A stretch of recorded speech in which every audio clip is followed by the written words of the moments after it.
रामचरितमानस में लिखा, रामायण में वर्णन आया। कुंभज ऋषि के यहाँ से कथा सुनकर भगवान शंकर आ रहे। जब कथा सुनने के लिए कुंभज बाबा के यहाँ गए थे, अगस्त ऋषि के यहाँ गए थे, तो अगस्त ऋषि ने हाथ जोड़कर भगवान शंकर और सती को प्रणाम किया था। सती मैया को लगा कि कथा बाचने वाला हमको प्रणाम कर रहा है। सती मैया को यह नहीं मालूम कि कथा बाचने वाला कथा सुनने वाले को प्रणाम करता है। हम भी यहाँ आते हैं तो आपके हाथ जोड़ते हैं। बोलो जोड़ते कि नहीं जोड़ते? आपके हाथ जोड़ते। क्यों? क्योंकि तुम सुनने वाले हो, हम बाचने वाले हैं। कथा बाचने वाले से बड़ा होता है कथा सुनने वाला। कथा बाचने वाले से बड़ा होता है कथा सुनने वाला, क्योंकि आप कथा सुनने के लिए आए हो, कथा श्रवण करने के लिए आए हो। और बाचने वाला और सुनने वाले में बहुत अंतर होता है। सुनने वाला कथा सुनने के लिए बैठता है तो जमीन पर बैठता है, और जो जमीन पर बैठता है, जिसके पास जमीन होती है, वो जमींदार कहलाता है। तो तुम सब जमींदार हो, जमीन पर बैठे। कथा बाचने वाला एक चौकी पर बैठता है। जमीन पर बैठे तो जमींदार कहला, और चौकी पर बैठे तो चौकीदार। अब जमींदार बड़ा कि चौकीदार बड़ा? बोलो बोलो, जम के बोलो जरा। जमींदार। जमींदार की मर्जी पड़ी, बैठा तो बैठा, नहीं तो चल दिया। चौकीदार कहां जाएगा? बैठे रहे। जमींदार की मर्जी, बैठा जब तक बैठा, नहीं तो जेब में से निकाल के। और जैसे महाराज जी ने भजन गाया, और जैसे महाराज जी ने कहा हर हर महादेव, ये तो जमींदार है ना, मर्जी है उसकी।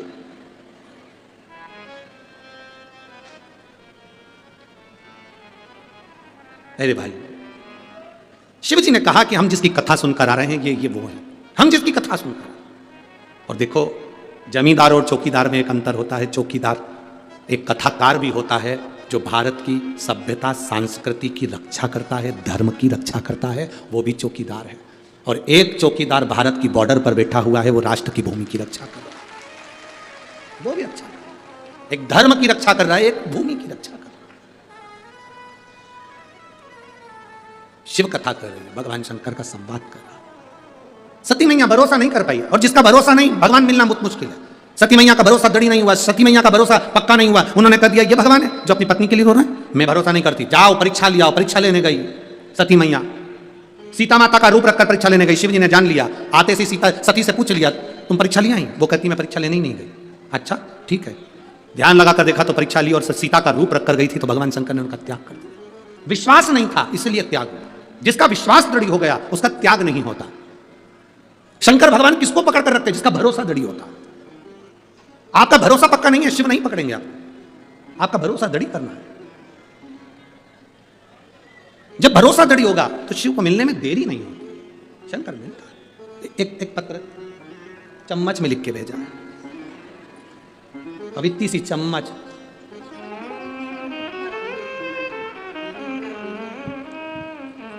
और पत्र में नाम तो केवल एक जरा सा लिखा है, और एड्रेस पूरा नहीं लिखा है, बस लिख दिया रेखा। अब कजन कितनी रेखा बैठी होगी, मुंबई वाली नहीं आ जाए। जिसने चम्मच भेजी है, अगर वो बैठी हो तो हाथ हिला देना, रेखा बैठी है। अच्छा दिख गई, हाथ हिला तो जीजी, धन्यवाद, प्रणाम, रेखा। हे गुरु जी, श्री शिवाय नमस्तुभ्यम। बाबा की कृपा का हम क्या गुणगान करें गुरुदेव। हमने बाबा से जो मांगा था, मेरे बाबा ने वो दिया है। हम दोनों भाई बहन की सरकारी नौकरी बाबा ने दे दी, तो हम प्रणाम करने के लिए आए हैं। एक बार वापस हाथ हिला दो, श्री शिवाय नमस्तुभ्यम। बहुत बहुत बधाई बाबू, बैठी है। हर हर महादेव। शिव तत्व पर किया गया भरोसा, एक विश्वास, एक दृढ़ता।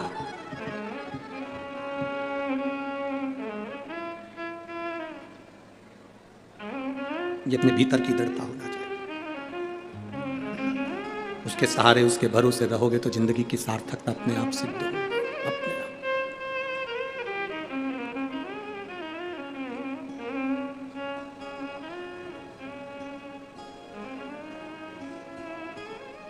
महाराज सती मैया विश्वास नहीं कर पाई, पार्वती जी का भरोसा पक्का था। पार्वती जी का भरोसा पक्का था तो शिव उनको पति के रूप में मिले, साथ रहे।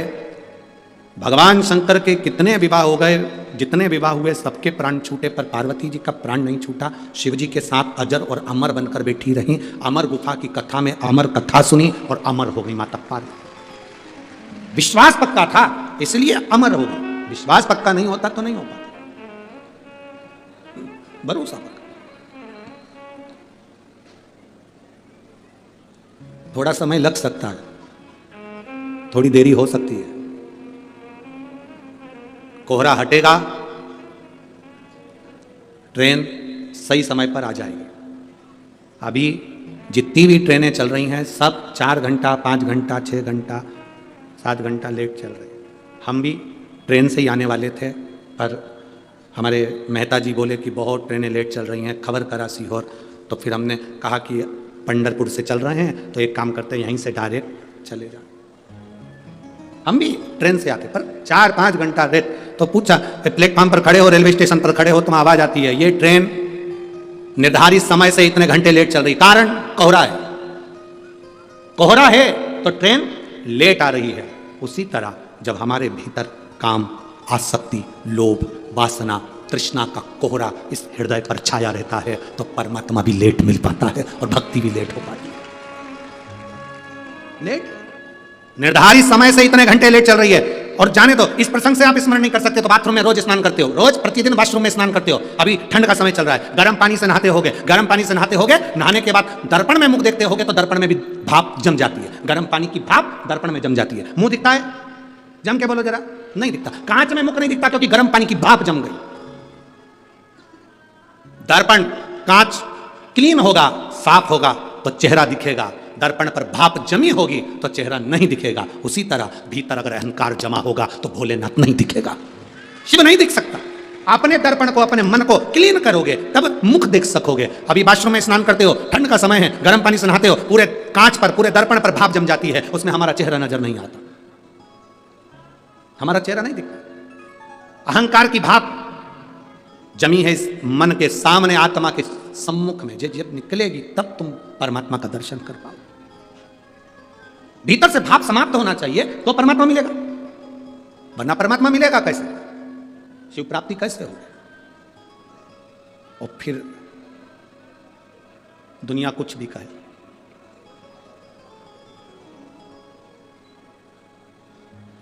कुछ भी कहे, कर्मगति का दंड मनुष्य को भोगना है। सती मैया यज्ञ की अग्नि में कूद कर मरी थी तो उनको कोयल का जन्म मिला था। कोयल का जन्म, यज्ञ की अग्नि में कूद कर मरी तो कोयल बनी। कोयल की योनि से छूटी तब पार्वती बनी है। ऐसा कौन जो कर्म का भोग ना भोग पाए? आपको अगर जीवन में दुख मिल रहा है तो ये आपके कर्म का भोग है, और आपको जीवन में सुख मिल रहा है तो आपके कर्म का भोग है। देवकी मैया और वसुदेव जी कारागार में बंद थे। उनके पुत्र का नाम क्या है? जम के बोलो जरा, जम के बोलो, जम के। केवल कृष्ण की भगवान कृष्ण, जम के बोलो जरा, भगवान कृष्ण। देवकी और वसुदेव जी कारागार में बंद हैं और उनके पुत्र का नाम है भगवान कृष्ण। छुड़वाने के लिए कब गए? मथुरा कब गए थे? जब भगवान कृष्ण 14 वर्ष के हो गए थे। कितने साल के बाद गए?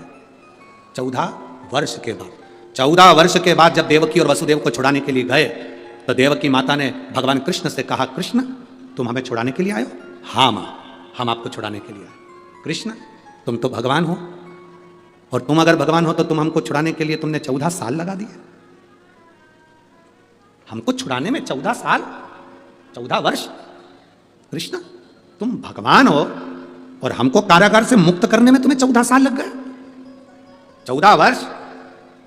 भगवान कृष्ण मुस्कुराकर कहते हैं, हाँ मां 14 वर्ष।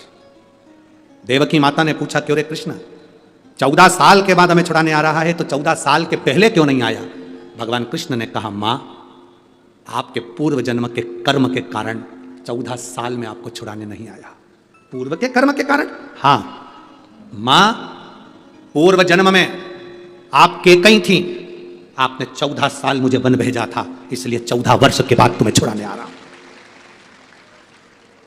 आप केकई थी, 14 वर्ष के लिए मुझे वन भेजा था राम अवतार में, इसलिए 14 साल के बाद मैं तुम्हें छुड़ाने के लिए आया हूं। तो इतने में देवकी ने कहा, अगर मैं केकई थी तो यशोदा कौन थी? तो भगवान कृष्ण ने कहा, वो कौशल्या थी जो अपने बेटे का 14 साल लाड़ लड़ाने के लिए इंतजार करती रही। वो मेरी माता कौशल्या 14 साल अपने बेटे को गले से लगाने के लिए रोती रही, 14 वर्ष अपने बेटे को छाती से लगाने के लिए रोती रही, 14 वर्ष अपने बेटे को खिलाने के लिए रोती रही, 14 साल अपने बेटे को पानी पिलाने के लिए रोती रही, 14 वर्ष अपने बेटे को गोदी में बिठाने के लिए रोती रही। वो मेरी माता कौशल्या है जो यशोदा बनकर जन्मी है। 14 साल तुम मुझसे दूर रही क्योंकि तुमने मुझे वन भेजा था, और 14 साल में मेरी माँ की गोद में खेला क्योंकि 14 साल उससे दूर रहा था। ये कर्म की गति है। अरे मत बुरे कर्म कर बंदे वरना पछताएगा, भगवान की आंखों से तू बच नहीं पाएगा, तू बच नहीं पाएगा। अरे ओ अज्ञानी मत कर नादानी, तेरे कर्म का फल भी तू ही पाएगा, जैसा किया तूने तेरे आगे आएगा। मत बुरे कर्म कर बंदे वरना पछताएगा, भगवान की आंखों से तू बच नहीं पाएगा, तू बच नहीं पाएगा। ये आपके कर्म का भोग आपको भोगना है, हमारे कर्म का भोग हमको भोगना है, जिसके कर्म का भोग जिसको भोगना है। तो किसी ने कहा गुरुजी आप कहते हो कर्म का भोग भोगना है, हाँ तो फिर भगवान के भजन से क्या होता है, शिव जी को जल चढ़ाने से क्या होता है, एक लोटा पानी चढ़ाने से क्या होता है। हमारे कर्म का भोग जो हमें भोगना है वो धीरे धीरे धीरे धीरे, घाव ज्यादा है तो पट्टी रखते रहो रखते रहो रखते रहो, ट्यूब लगाते रहो, क्रीम लगाते रहो, एक ना एक दिन घाव भर जाएगा। उसी तरह शिव पे जल चढ़ाते रहो, हमारे कर्म का घाव भी धीरे धीरे भर जाएगा, भरेगा। एक पत्र है,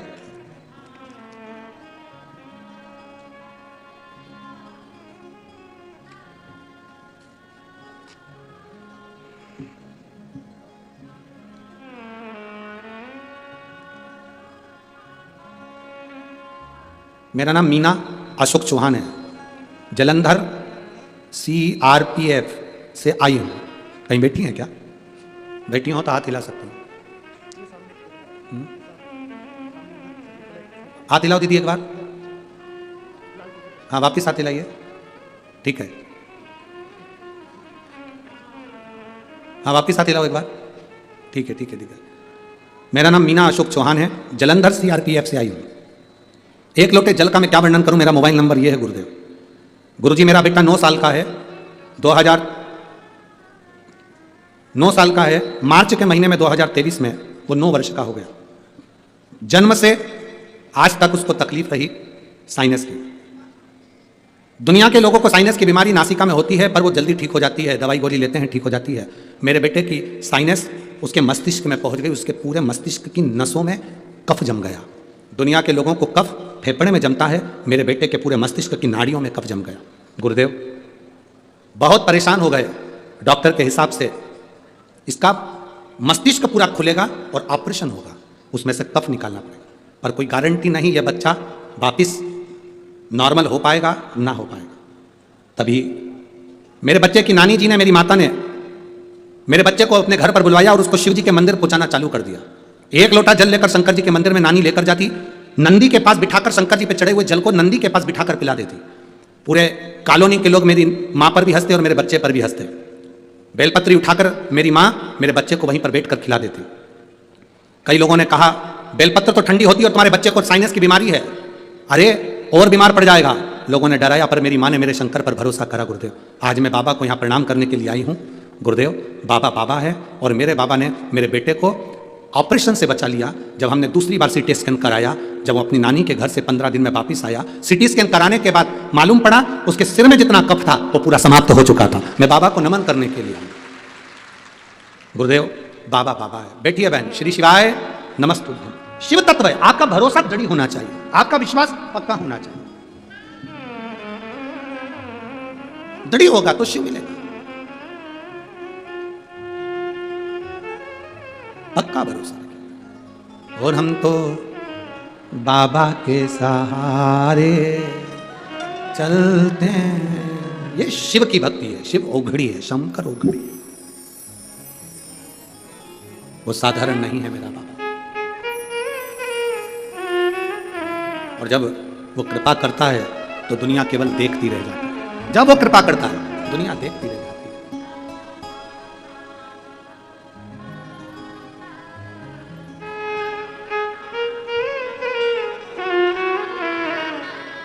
दुनिया वाले जलते हैं, दुनिया वाले जलते हैं, हम तो बाबा के सहारे चलते हैं, हम तो बाबा के भरोसे चलते हैं। ये दुनिया वाले जलते हैं, ये दुनिया वाले जलते हैं, ये दुनिया वाले जलते हैं, ये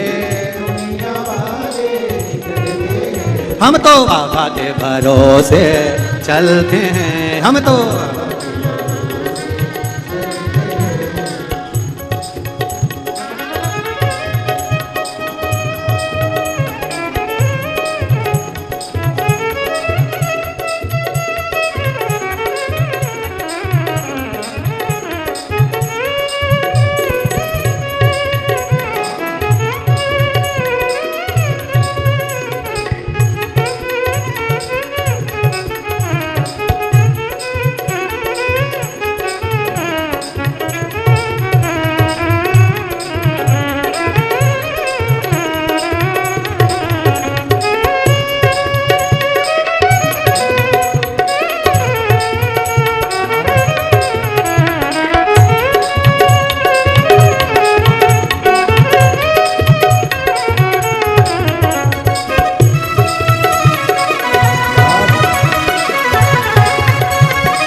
चलना सिखाया, बाबा ने हमको चलना सिखाया, बाबा ने हमको चलना सिखाया, बाबा ने हमको चलना सिखाया, सब भक्तों से मिलना सिखाया, सब भक्तों से मिलना सिखाया, सब भक्तों से मिलना सिखाया, सब भक्तों से मिलना सिखाया। हम तो सीना तान के चलते हैं, हम तो सीना तान के चलते हैं, ये दुनिया वाले चलते हैं, ये दुनिया वाले चलते हैं, हम तो बाबा के भरोसे चलते हैं, तो बाबा के भरोसे चलते हैं, सीहोर वाले के भरोसे चलते हैं, सीहोर वाले के भरोसे चलते हैं, ये दुनिया वाले चलते हैं, ये दुनिया वाले चलते हैं, ये दुनिया वाले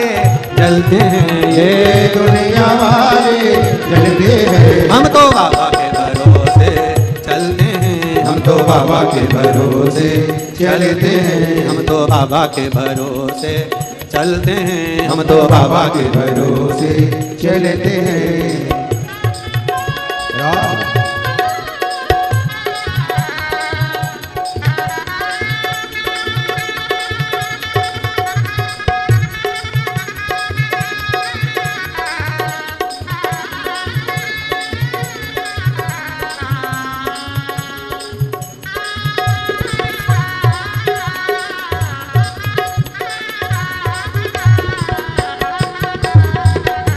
राधे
बाबा हमारा साथी कहाए, बाबा हमारा साथी कहाए, बन के सहारा नाथी कहाए, बन के सहारा नाथी कहाए, वन के सहारा नाथी कहाए।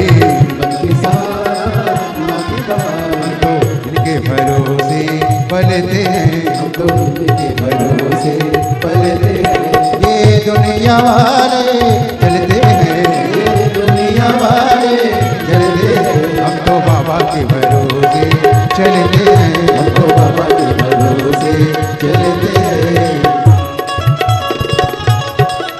राधे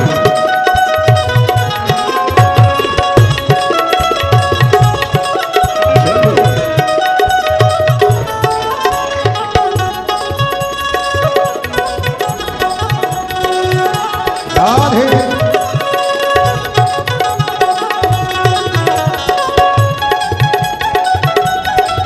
जय हो।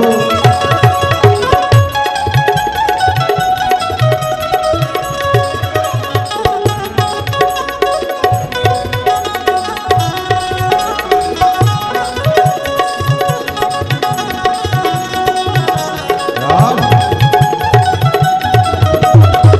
जय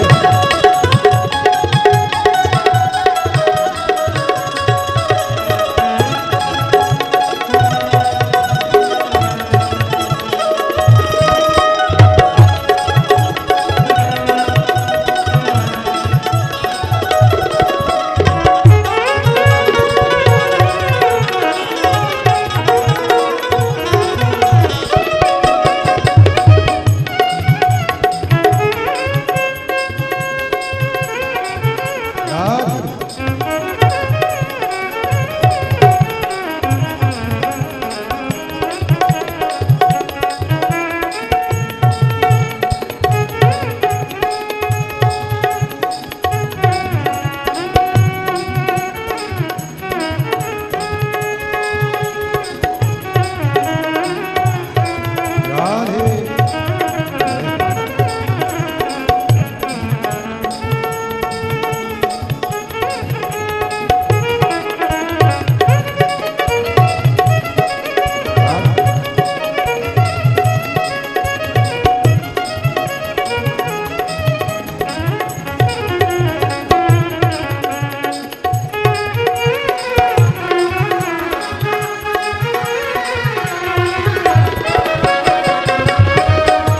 राधे ये दुनिया वाले चलते हैं, ये दुनिया वाले चलते हैं, ये दुनिया वाले चलते हैं, ये दुनिया वाले चलते हैं। हम तो बाबा के भरोसे चलते हैं, हम तो बाबा के भरोसे चलते हैं, हम तो बाबा के भरोसे चलते हैं, हम तो बाबा के भरोसे चलते हैं, हम तो बाबा के भरोसे चलते हैं, हम तो बाबा के भरोसे चलते हैं, हम तो बाबा के भरोसे चलते हैं। हम तो बाबा के भरोसे चलते हैं। हार हार अपने स्थान पर बैठकर भगवान शिव जी से अपने मन की बात बड़े भाव के साथ दिल से बाबा को प्रार्थना करें। शिव ओघड़ी से भगवान देवाधिदेव महादेव से अपने हृदय की बात कहिए। बड़े भाग्यशाली हैं बठिंडा पंजाब के सभी रहनिवासी। आप सभी बड़े किस्मत वाले हैं जो 2024 की पहली शिवरात्रि, हर महीने शिवरात्रि आती है, जो 2024 की पहली शिवरात्रि बठिंडा की कथा में आप लोगों को प्राप्त होगी। ये शिव का भाग्य है आप लोगों का। आज कितनी तारीख है? 7। शिवरात्रि की तारीख की है जनवरी की 9 तारीख की, और कथा कब तक चलेगी? 10 तक। पूरे बठिंडा वालों नजर उतर वाले ना तुम्हारी हो, ये शिव कृपा है, भगवान शंकर की करुणा, उनकी उदारता, उनकी दया है। बिना कृपा के ये मिलता ही नहीं।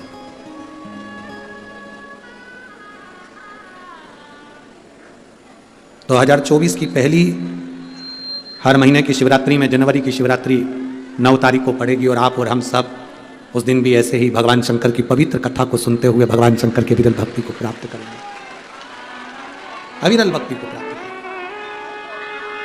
बोल बम का नारा है सारी समस्या का हल। दिल से बाबा से प्रार्थना करेंगे, जहां जगह मिले वहां बैठकर बाबा से विनती भाव से पुकारेंगे आप और हम सब मिलकर मूल मंत्र का स्मरण भाव के साथ।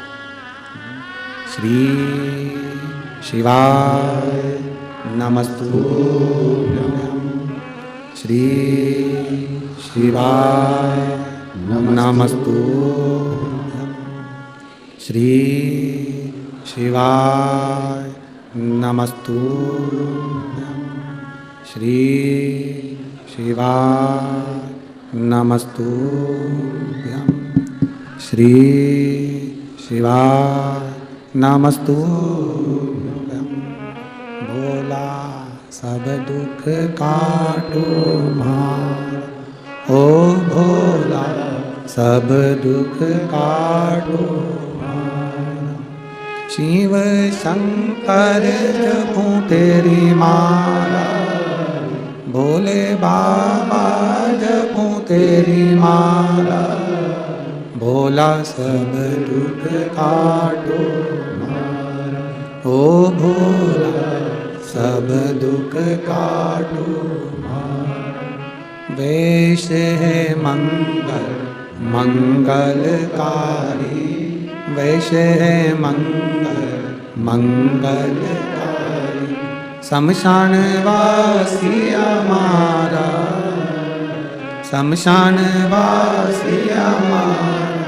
ओ भोला सब दुख काटो मार, ओ भोला सब दुख काटो।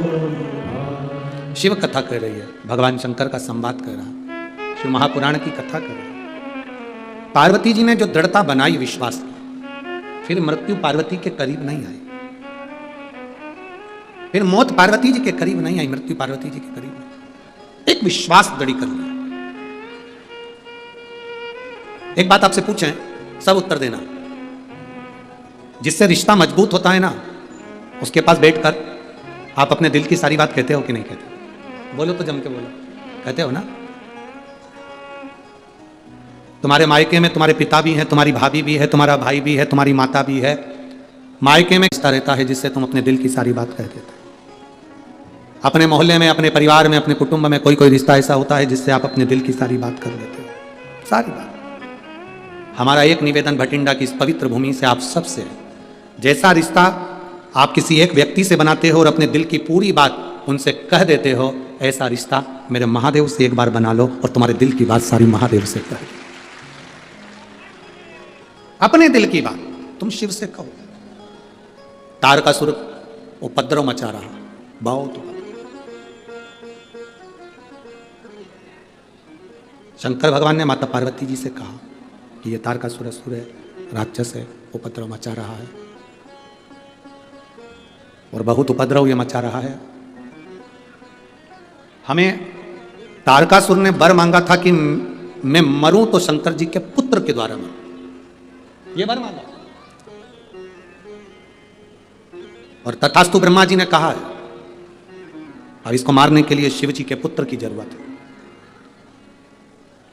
शंकर भगवान माता पार्वती जी को विवाह कर कर जब कैलाश पर लेकर आ गए और शंकर भगवान के तेज पुंज को पवन देवता लेकर उस तेज पुंज को पहुंच गए सीधे गंगा जी के जल में, सीधे गंगा जी के जल। और गंगा जी के जल में जब उस तेज पुंज को लेकर पहुंचे तो उस तेज पुंज से गंगा जी का जो जल है वो आनंदित हो रहा था। गंगा जी का जल आनंदित, आनंदित। जब देखा गंगा जी के जल से शंकर भगवान के तेज पुंज से 6 पुत्रों ने जन्म ले लिया, 6 पुत्र। अब गंगा मैया बड़ी विचित्र, गंगा मैया ने भी सोचा कि ये 6 पुत्रों को तो मैं पाल लूंगी। गंगा मैया 6 ही बेटों को अपनी गोदी में लेकर बैठती और वो 6 बेटे एक साथ रोते, एक साथ दूध पीने के लिए रोते, एक साथ जल पीने के लिए रोते। गंगा मैया तकलीफ में आई, उन्होंने ऋषियों की धर्मपत्नी कृतिकाओं को बुलाया। ऋषियों की धर्मपत्नी कृतिका आई और कृतिकाओं से कहा कि ये इन पुत्रों को आप संभालो।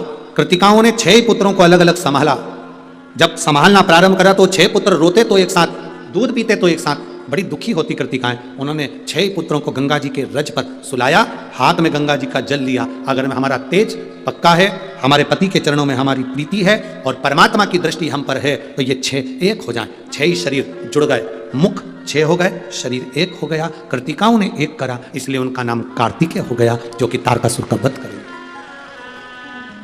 6 एक हो गए। अब एक समझने वाला प्रसंग यहां पर है, बहुत बहुत ध्यान देने वाला प्रसंग है। कभी जिंदगी में मौका मिल जाए गंगा जी के घाट जाने का, कभी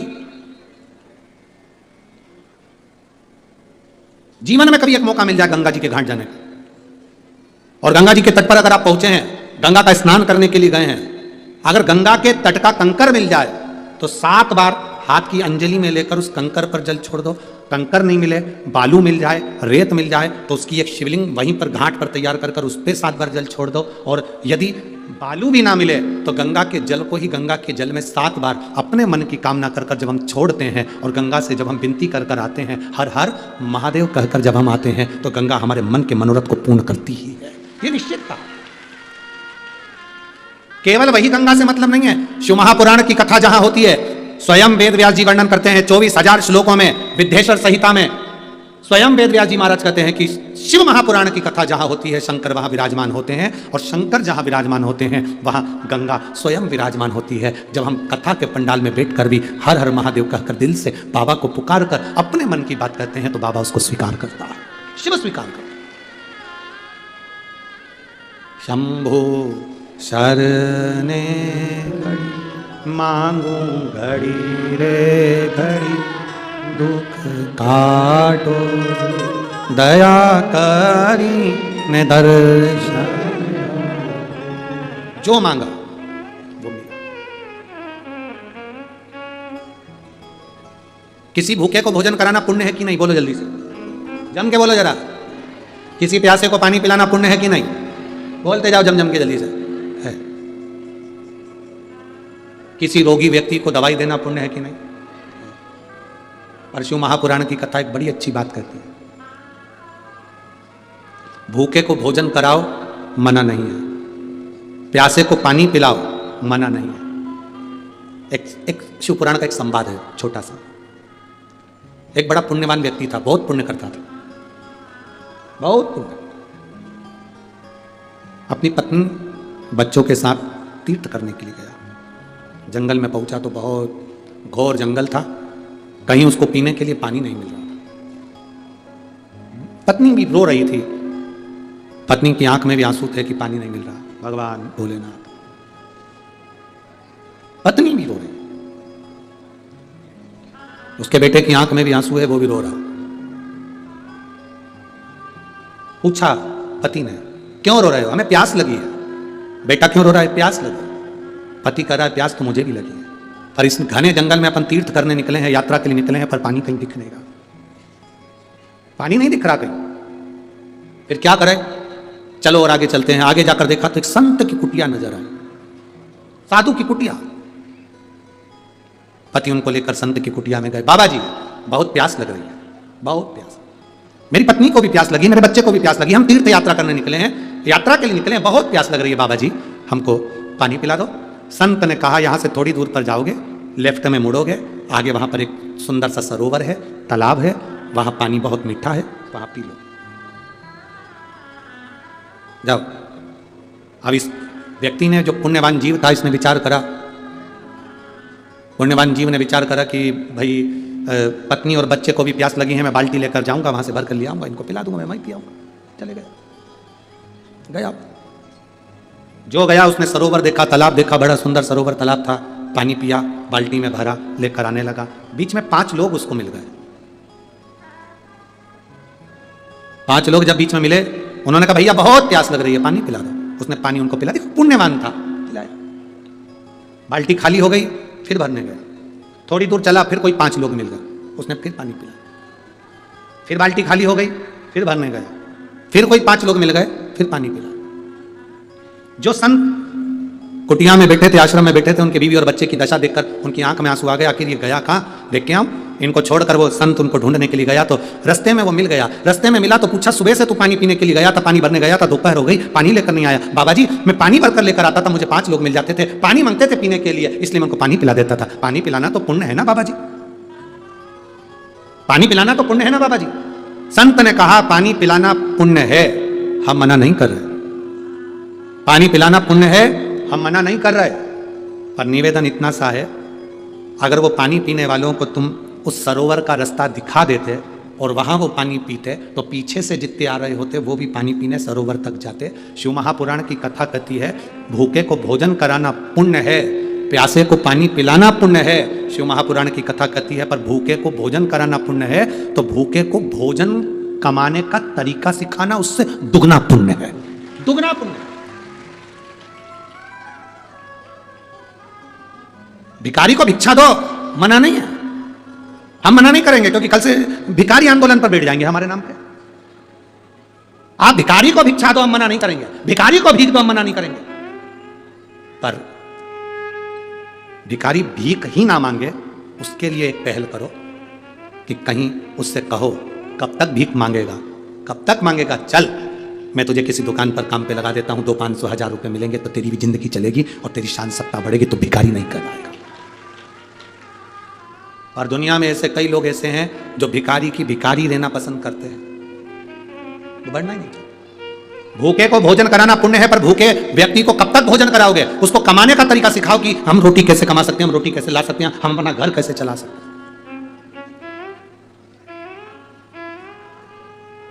पुण्य है, मना नहीं है।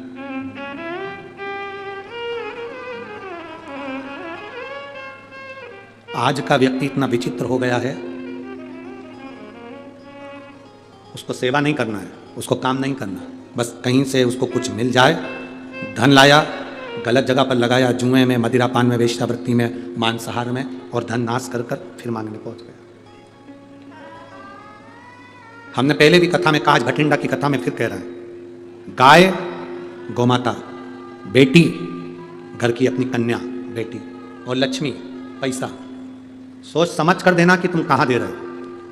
गौ माता को सोच समझ कर देना, किसी ऐसे के हाथ में गौ माता का दान मत दे देना कि उसने थोड़े दिन रखा, दूध दिया, जब तक रखा और बाद में मालूम पड़े वो कसाई की कटने चली गई। अपनी बेटी का कन्यादान ऐसे के हाथ मत कर देना, बहुत बड़ा पेट्रोल पंप देख लिया, गाड़ी देख ली, बंगला देख लिया और मालूम पड़े बेटी को कोई इज्जत ना मिले, बेटी को सम्मान ना मिले, मीठे बोल ना मिले, आदर ना मिले, सम्मान ना मिले, और बेटी रोती है तो फिर माँ बाप को रोना पड़ता है। गाय का दान करने से पहले 50 बार विचार करो, क्या इसके घर में गाय बांधने की जगह है, तो गौ दान करो। बेटी दान करने से पहले, कन्या दान करने से पहले विचार करो क्या लड़का अच्छा है, मेरी बेटी का आदर करेगा, सम्मान करेगा, सत्कार करेगा। ज्यादा गाड़ी बंगला जायदाद नहीं देखना, हमें यह देखना है कि मेरी बेटी का आदर करेगा कि नहीं करेगा, मेरी बेटी को सत्कार देगा कि नहीं देगा, मेरी बेटी का सम्मान करेगा कि नहीं करेगा, मेरी बेटी को आदर वचन बोलेगा कि नहीं बोलेगा।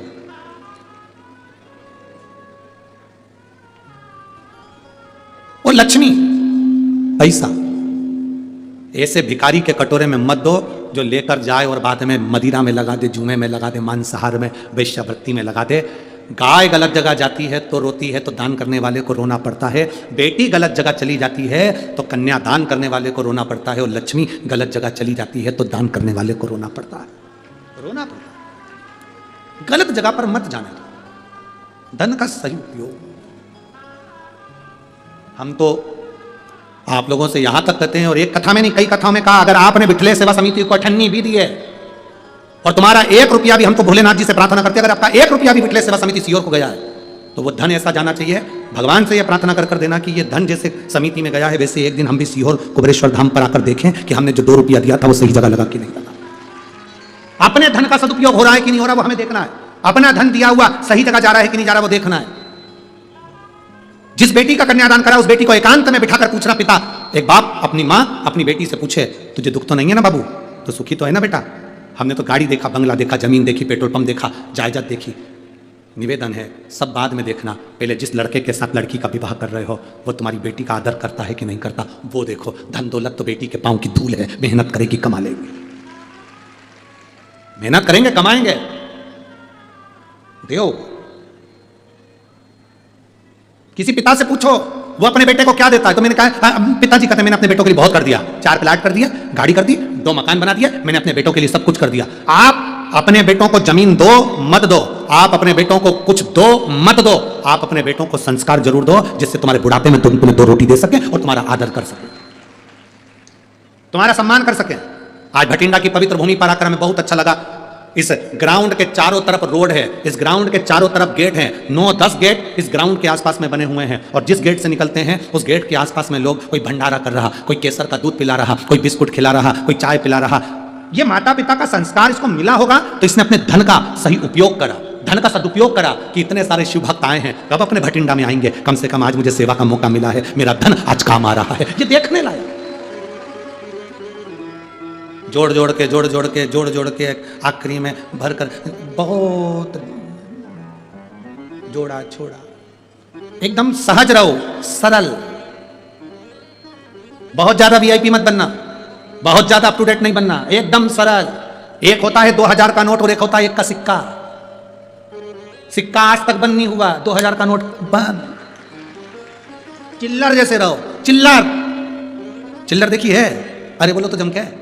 चिल्लर जन्म से लेकर मरे तक चिल्लर काम आती है, जन्म से मरे तक चिल्लर काम आती है। पान की दुकान से शोरूम तक चिल्लर काम आती है। 2000 का नोट तो किसी किसी के पास होता था, और इतना वीआईपी नोट था, बैंक से निकला था वापस बैंक में चले गया, कहीं तो देख ही नहीं पाए।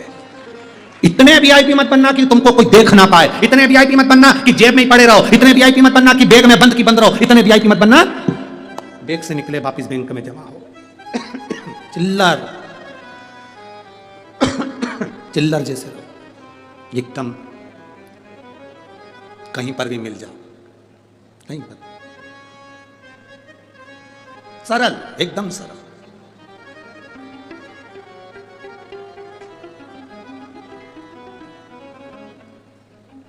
हमें बहुत अच्छा लगा, यहाँ पर श्री SPS परमार जी ADGP पंजाब पुलिस से बैठे हैं।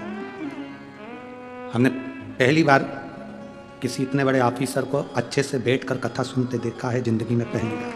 साधुवाद आपको, बहुत बहुत साधुवाद आया। ये प्रेरणा है पूरे भटिंडा वालों को और पूरे पंजाब वालों को। पद कितना भी बड़ा हो, प्रतिष्ठा कितनी भी बड़ी हो, पर अपनी नम्रता कभी खत्म मत होने दो। ये प्रेरणा है, ये प्रेरणा है। अपनी नम्रता कभी समाप्त मत होने दो, अपनी नम्रता को कभी समाप्त मत हो। पार्वती जी ने शिव जी से कहा, क्या चाहते हो? बस कार्तिक आएगा, तारकासुर को मारेगा। तारकासुर का, हाँ, जैसे संत ने कहा कि इनको पानी पीने का तालाब बता देता, सरोवर बता देता, बार बार बाल्टी भरने क्यों जा रहा है? कमाने का तरीका बता दो।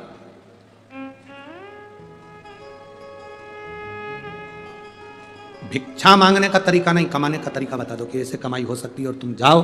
अब ये मांगा मांगी नहीं, मांगना है तो भोलेनाथ से मांगो। और खाली ना जाता कोई दर से तुम्हारे, कोई खाली नहीं। एक पत्र आया, एक बहन ने लिखा,